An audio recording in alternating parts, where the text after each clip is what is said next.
Hello guys, welcome back to my channel. তো তোমরা সবাই কেমন আছো? আশা করি তোমরা সবাই খুব ভালো আছো, আমিও খুব ভালো আছি। তো আজকের ভিডিওটা আমি আমার বাড়ি বসেই করছি। এই যে এই দেখো আমার বাড়ি,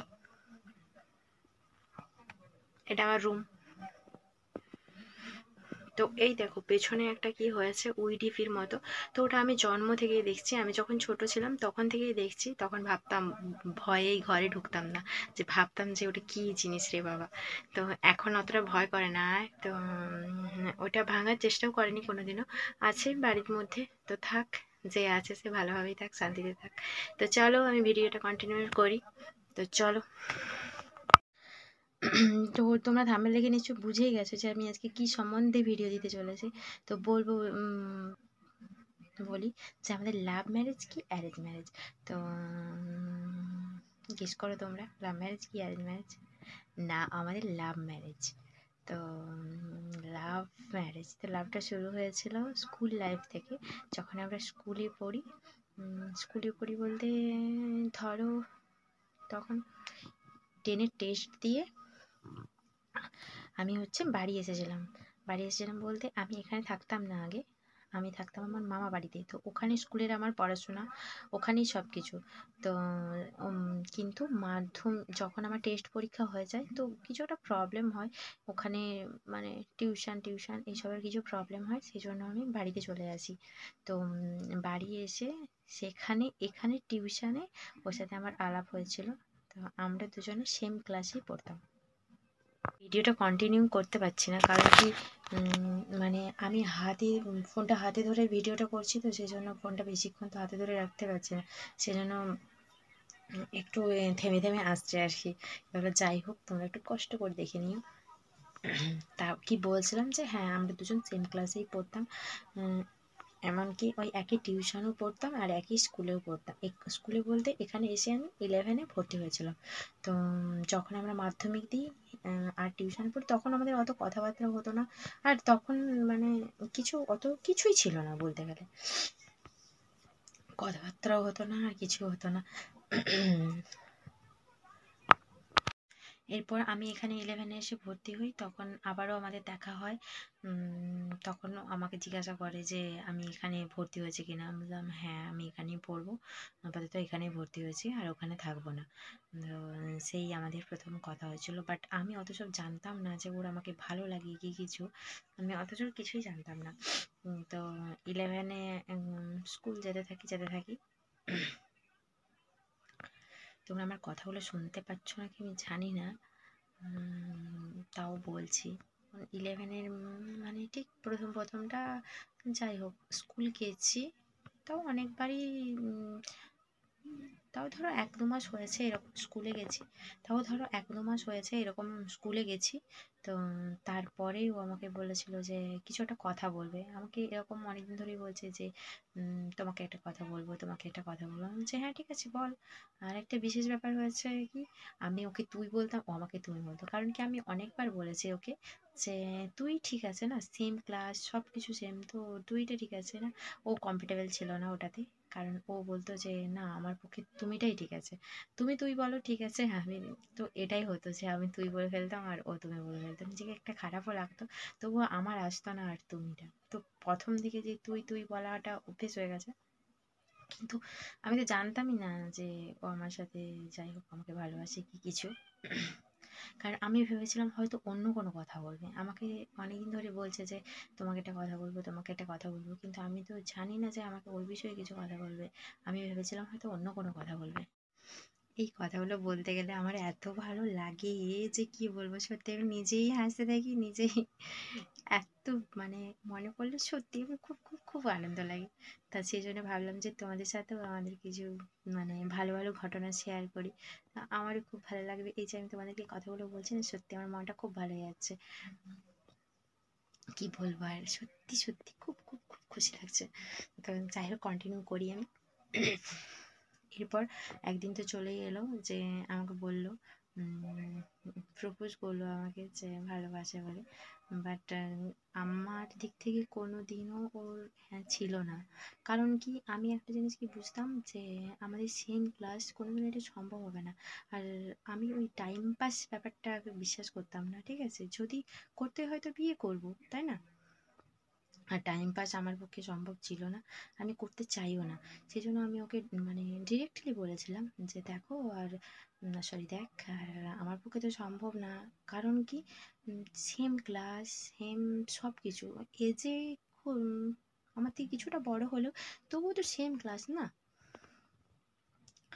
তো বাড়িতেও মেনে নেবে না এই ব্যাপারে, আর বাড়ি থেকে ওই প্রেম বিষয়টা পছন্দ করে না। সেই জন্য আমি ওকে বারবার বলেছিলাম যে দেখ, এই বিষয়টা ভুলে যা, ফ্রেন্ড হয়ে থাকি কি কিছু। ও আমাকে বলছে না, ফ্রেন্ড হয়ে থাকা আমার পক্ষে সম্ভব না, যদি আমার হতেই হয় তো আমি বয়ফ্রেন্ড হবো, না হলে আমি ফ্রেন্ড হব না। কন্টিনিউ ওটাই ধরে রেখেছে যে আমি ফ্রেন্ড হব না। বলছে ঠিক আছে থাক, আমার কিছু না। এরপর অনেকবার বলেছে, অনেকবার। আর সেই সেই যে 11-এ উঠেছি, তো অনেকবার বলেছে, এত এত এত লাভ লেটার দিয়েছে, মানে এত লাভ লেটার দিয়েছে যে বলে কথা না। সবসময় লুকিয়ে চুরিয়ে দিত, যে খাতার ভেতরে ই করে দিত, রেখে দিত, বইয়ের ভিতরে রেখে দিত। সত্যি আমি আমার জীবনে এত লাভ লেটার কোনো দিনও পাই, এত লাভ লেটার পেয়েছি যে চিঠিপত্র আমার পড়ে পড়ে ডেলি প্রত্যেক দিন একটা করে পড়তাম, প্রত্যেক দিন একটা করে পড়তাম। যাই হোক, ওই চিঠিগুলো থাকলে আমি তোমাদের দেখাতাম, বাট ওগুলো নেই। কারণ একটা সময় একটা সিচুয়েশান এসেছিলো যে আমার ওর উপরে খুব রাগ হয়েছিল। তো সেই দিনই মানে অনেক বিষয়ে রাগ, যাই হোক অত কথা, ওটা অনেক ঘটনা, পরের দিন বলবো। তো সেই বিষয়ে রাগ হয়ে তো ওই চিঠিগুলো আমি ছিঁড়ে কুচি কুচি কুচি করে ঘরে ফেঁকে দিয়েছিলাম। কেউ একটা জানলেও আমার খুব হাসি পায়। তো কুচি কুচি করে না, এখনও কিছু কিছু জিনিস আছে, অনেক জিনিস আছে। তো ওগুলো আমি ফেলে দিয়েছিলাম। তো সেই 11 থেকে শুরু হয়েছে। এরপর 11 গেল, 12 গেল, কিন্তু আমি ওকে কোনো দিনের জন্য বলিনি যে হ্যাঁ আমি ভালোবাসি। কিন্তু ও আমাকে রীতিমতো ভালোবেসে গেছে। সত্যি এটা আমার সত্যি খুব খুব খুব একটা চাওয়া পাওয়া। তাই এখন ভাবি আমি যে যেই মানুষটাকে আমি এত অবহেলা করেছি, এত কিছু করেছি, আর সেই মানুষটাকে যদিও আমি পেলাম, সেই মানুষটাকে, কিন্তু সে আবারও হারিয়ে গেল আমার কাছ থেকে।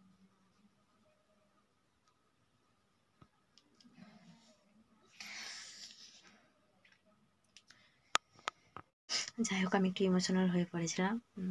তো আবার ফিরে আসি। এটাই, তারপর হচ্ছে যখন আমাদের উচ্চ মাধ্যমিকের পরীক্ষা হয়ে গেছে, তখনও তার আগে, তখন আমার ফোন ছিল না, নিজস্ব কোনো ফোন ছিল না আমাদের বাড়িতে। তখন একটাই ফোন ছিল, সেটা হচ্ছে মায়ের ফোন। তো আরেকটা ফোন ছিল, সেটা বাপির। তো সেটাতে অতটা নেই। তো মায়ের ফোনটায় সবার কাছে নাম্বার থাকতো, সব কিছু থাকতো। ও আমার ফ্রেন্ডদের কাছ থেকে নাম্বার নিয়ে ও আমাকে বিশেষ করে আমার ফ্রেন্ডদেরকে দিয়ে কল করাতো। তারপর ধরো আমার মা যদি ধরতো, তখন তারা কথা বলতো যে আমি আছি কিনা, জেনে তারপর ওকে দিত। বাট আমি তো খুব ভয় পেতাম, প্রথম প্রথম তো খুব খুব খুব ভয় লাগতো যে কি কথা বলবে কি না বলবে, জানি না। তারপর উচ্চ মাধ্যমিকে দিয়ে দিলাম। তখনও আমাদের মধ্যে অতটাও কথা হতো না, কিছুই হতো না। যখন আমরা ফার্স্ট ইয়ারে উঠি, তখন সবাই মানে আমরা তিনজনই বিশেষ করে ছিলাম, মানে আমার একটা ফ্রেন্ড বান্ধবী আর ও আর আমি, আমরা তিনজনই ফর্ম ফিল আপ করেছি একসাথে। যে আবার ও আমাকে বলছে যে তুমি যেই কলেজে ভর্তি হবে আমিও ঠিক সেই কলেজেই ভর্তি হব। তো আমাদের এখানে হচ্ছে কোয়েট কলেজও আছে আর গার্লস কলেজও আছে। তো আমি বললাম যে আমি যদি গার্লস কলেজে ভর্তি হই তো আমার বলছে তখন তো আর পারবো না কিছু করতে, সেই জন্য না, আমিও কোয়েট কলেজেই তারপরে ভর্তি হলাম। তো ও ওই কলেজেই ভর্তি হয়েছিল, কোয়েট কলেজেই ভর্তি হয়েছিল। তো আমরা তিনজনে একসাথেই কলেজে যেতাম, সব কিছু করতাম। তো মানে তখনও কিন্তু আমি কথা বলতাম ফ্রেন্ড হিসাবে সব কিছু, কিন্তু তখনও কিন্তু কোনো কিছু ছিল না। কারণ আমি একটা জিনিসই ভাবতাম যে ওইটা বোধহয় সাকসেসফুল হবে না, কিছুই হবে না, আমি এটাই ভাবতাম সারা, মানে বিশেষ করে এটাতে জড়িয়ে তো কোনো লাভ নেই না, আমি এটাই ভাবতাম। যাই হোক, ফার্স্ট ইয়ারও গেল। এবার ফার্স্ট ইয়ারের শেষের দিকে তখনও রীতিমতো ও সেই একই কথা, ওর সেই একই কথা যে ও আমাকে ভালোবাসে। তো এত দিন হলো, 11-12 ফার্স্ট ইয়ার, তো 3 বছর আমি ভাবলাম যে 3 বছর একটা ছেলে আমার পিছনে পড়ে আছে, আমাকে ভালোবেসে গেছে, তাহলে আমার কাছ থেকে যে কী পেলো, তাই না? তাই আমিও অনেক কিছু ভেবে দেখে আমারও তখন একটু একটু ফিলিংস জন্মাতে শুরু করলো। তো আমি তখনও বলেছিলাম যে হ্যাঁ ঠিক আছে, চলো কন্টিনিউ করা যাক। তো সেই থেকে আমাদের শুরু, তো কত জায়গায় ঘুরেছি, কত দুজনের কত সময় কাটিয়েছি। তো এই ছবিগুলো তোমাদেরকে দেব এই ভিডিওর মধ্যে, তোমরা দেখে নিও। কত মানে কত কত ছবি তুলেছি, কত কিছু করেছি তার কোনো ঠিক নেই। তো খুব খুব খুব আনন্দে ছিলাম, খুব হাসি খুশি ছিলাম, সব কিছু ছিলাম। তারপর এরপর সেকেন্ড ইয়ারও গেল, থার্ড ইয়ারও গেল, তো ভালোই চলছিল। এবার থার্ড ইয়ারের পর থার্ড ইয়ারের পর তো মানে যেহেতু কলেজও কমপ্লিট হয়ে গেছে, আর আমার বলার কিছুও নেই। এবার আমার বাড়ির অবস্থা এতটাও ভালো ছিল না যে পড়াতে পারবে কি কিছু। তোমরা বুঝতেই পারছো, দেখেই বুঝতেই পারছো যে কেমন অবস্থা। তো এতটাও ভালো ছিল না যে আমাকে পড়াতে পারবে। তো আমি আর জোরও করিনি, চাপও দিইনি যে হ্যাঁ ঠিক আছে পড়াতে হবে। তো এবার শুরু হলো কি দেখাশোনা, না বিয়ে দিয়ে দেবে এরকম। তো ও তো শুনে খুব কান্নাকাটি, এটা সেটা ওটা শুরু করে দিয়েছে। তো আমারও খুব খারাপ লাগছে যে এরকম তো এটা তো চাইনি আমরা, তাই না? আমরা চেয়েছিলাম বিয়ে করতে, তো এরকম তো আমরা চাইনি। তো বাড়িতে জানানো হলো। ভিডিওটা অনেক বড় হয়ে গেছে, যে অনেকটাই বড় হয়ে গেছে, যে এই পার্টে আমি দিতে পারলাম না। তো পরের পার্টের জন্য অপেক্ষা করো, তো খুব তাড়াতাড়ি আসছে। আর এই ভিডিওদের মধ্যে আমি ছবিগুলো দিয়ে দিচ্ছি, তো ছবিগুলো চলো দেখে নাও।